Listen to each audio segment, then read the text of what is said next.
everyone, welcome back to my channel. අද video එකටත් ඔයාලම හරිම ආදරෙන් මම පිළිගන්නවා. අද නම් travel වීඩියෝ එකක් නෙමෙයි මම කරන්නේ. මගේ traveling experience එකක් ඔයගොල්ලොත් එක්ක share කරගන්න ඕනේ කියලා හිතුවා. ඉතින් ඔයත් බබෙක් එක්ක travel කරන කෙනෙක් නම් මගේ මේ වීඩියෝ එක වැදගත් වෙයි කියලා මම හිතනවා.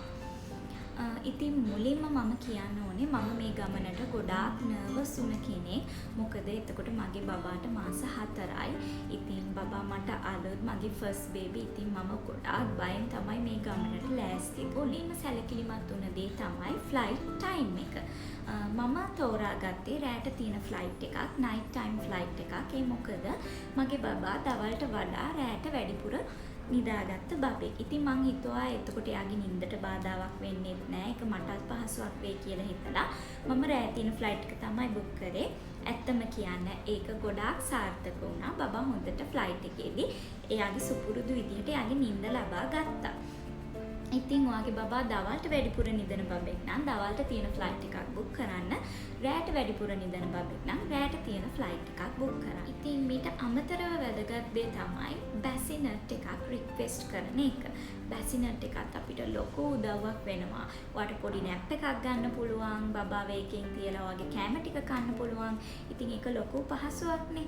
ඉතින් 0 to 2 years වෙනකන් ඔයාගේ බබාට ඔයාගේ යාලයින් එකෙන් බැසිනට් එකක් රික්වෙස්ට් කරන්න පුළුවන්. ඉතින් ඒ දේත් අමතක කරන්න එපා. ඉතින් ඊට පස්සේ මේ දේවල් ඔක්කොම ෆයිනලයිස් කරගත්තට පස්සේ මම හිතුවා බබාගේ ඩොක්ටර්වත් පොඩ්ඩක් මුණ ගැහෙන එක හොඳයි උපදෙස් ලබා ගන්න. ඩොක්ටර් දුන්න උපදෙස තමයි එයා ක්‍රාෆ්ට් එක ටේක් ඔෆ් කරද්දී සහ ලෑන්ඩ් කරද්දී අනිවාර්යෙන්ම බබාට ෆීඩ් කරන්න කියන දේ.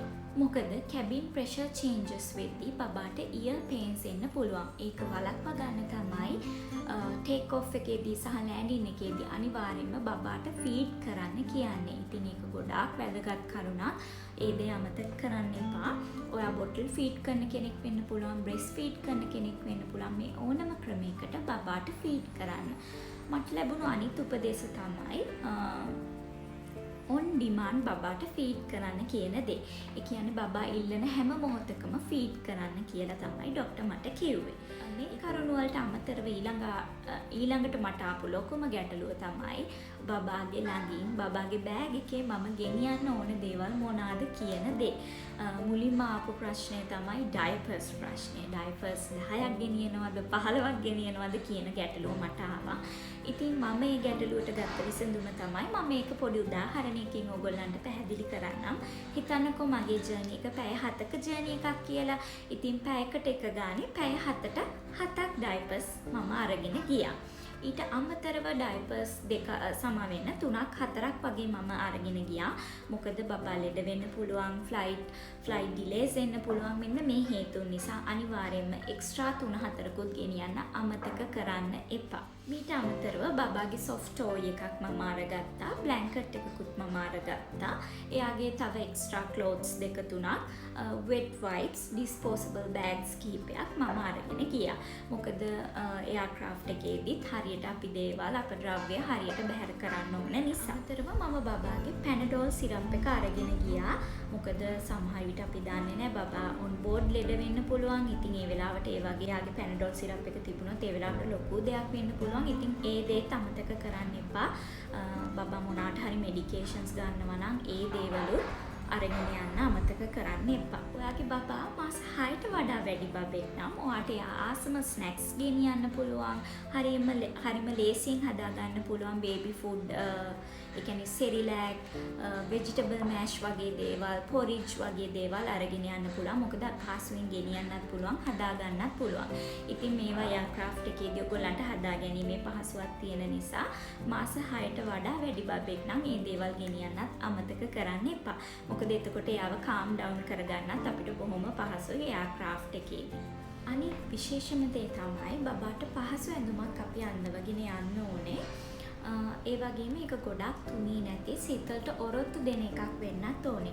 මට ටිකක් බය හිතුණා බබාට සීතල වැඩියෙන් දැනේද කියලා. ඉතින් ඒ නිසා මම යාට යටට වෙස්ට් එකක් වගේ දෙයක් අඳලා තමයි යාගේ වන්සි එක අඳගෙන ගියේ. ඒ වගේම යාගේ කන් මැහෙන්න පොඩි හැට් එකකුත් අඳවගෙන තමයි මම එක්කගෙන ගියේ. ඉතින් බබාගේ ඇඳුම ගැනත් අනිවාර්යයෙන්ම සැලකිලිමත් වෙන්න අමතක කරන්න එපා.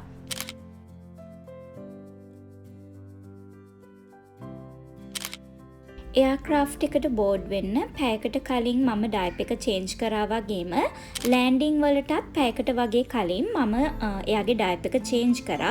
එයාට ගමන බොහොම සුවපහසුව යන්න මේකත් ලොකු හේතුවක් වෙන නිසා.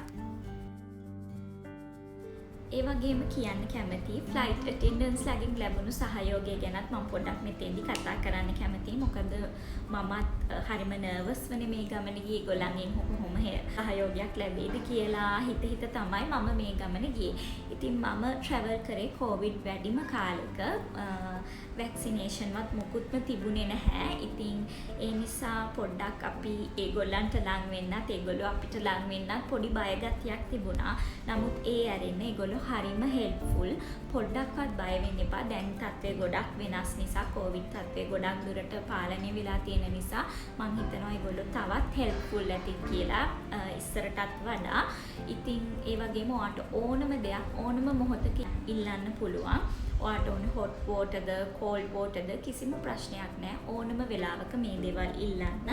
ඒගොල්ලෝ හරිම හෙල්ප්ෆුල්. ඔයගොල්ලන්ට ඕන වෙලාවක ඒගොල්ලෝ උදව් කරන්න ලෑස්ති වෙලා තමයි ඉන්නේ. එයාපෝට් එකට ගියේ කොහොමද කියලා කියනවා නම් මම බබාව බේබි කැරියර් එකේ දාගෙන තමයි එයාපෝට් එකේ ඉඳන් එයාක්‍රාෆ්ට් එක දක්වාම ගියේ. මම එයාගේ ස්ට්‍රෝල් එකත් අරගෙන ගියේ. නමුත් එයාක්‍රාෆ්ට් එකේදී එතන ඉන්න එයාලයින් ස්ටාෆ් ඔයාලගේ ස්ට්‍රෝල් එක අරගන්නවා. නමුත් ඔයාගේ ඩෙස්ටිනේෂන් එයාපෝට් එකේදී නැවත ඕගොල්ලන්ටම බාර දෙනවා. ඉතින් අපිට ඒ ගැන වොරි වෙන්න දෙයක් නැහැ. ඒගොල්ලෝ හරියට ඒ දේ හැන්ඩල් කරලා ඕගොල්ලන්ට නැවත ආපහු බාර දෙන නිසා. ට්‍රැවල් කරන්න බලන් ඉන්න කෙනෙක් නම් මට කියන්න තියෙන්නේ පොඩ්ඩක්වත් මේ ගමනට බය වෙන්න එපා. මමත් කිව්වා වගේ මං කලින් කිව්වා වගේ මමත් නර්වස් වුණා. බබා ගොඩක් පොඩි නිසා මම තනියම තමයි ට්‍රැවල් කරේ. ඉතින් පොඩ්ඩක්වත් බය වෙන්න එපා. මේ කරුණු ගැන හරියට සැලකිලිමත් වෙන්න. මම කලින් කිව්වා වගේ බබාට ෆීඩ් කරන එක තමයි හරියට ෆීඩ් කරන එක තමයි වැදගත්ම දේ. මොකද නැත්තම් ඉයර් පේන්ස් ආවොත් බබාට ගොඩාක් අමාරු වෙන්න පුළුවන්. ඉතින් අනිවාර්යෙන්ම ඒ නිසා ඒ ගැන සැලකිලිමත් වෙන්න අමතක කරන්න එපා. ඉතින් මං හිතනවා බබෙක් එක්ක ට්‍රැවල් කරනවා නම් මේ වීඩියෝ එක අද වැදගත් වෙන්න ඇති කියලා. ඒ වගේම ඔයාගේ ජර්නි එක සාර්ථක වෙන්න කියලා මම එක හිතින් ප්‍රාර්ථනා කරනවා. ඉතින් ඔයගොල්ලන්ට හිතෙන දේ පහලින් කමෙන්ට් කරන්න. සබ්ස්ක්‍රයිබ් කරන්නත් අමතක කරන්න එපා. බොහොම ස්තුතියි අද වීඩියෝ එක බැලුවට. ආයෙත් අලුත් වීඩියෝ එකක් අරගෙන මම එන්නම්. Thank you so much for watching. See you.